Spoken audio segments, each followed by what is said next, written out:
you're not just like doing strength work. Like you have some receipts that would suggest you're doing a fair bit of strength work, or at least a reasonable amount in terms of being able to move the weights that you're typically moving.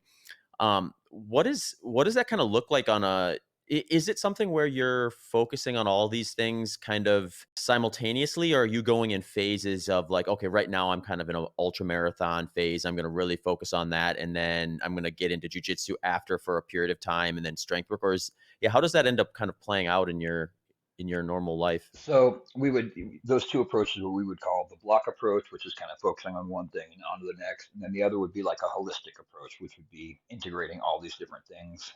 So I've done both over the years. Now, initially, I would do a lot more of the block training because you're building a base, you're getting kind of established, you're learning, you're learning the skills that will later take a lot less to simply maintain, you know. Uh, Hmm. if you've never run before, then probably, focus on some running to learn how to run, learn the basics before you start trying to do running one day a week, jiu-jitsu another day a week, powerlifting another day a week, kettlebells, that sort of thing.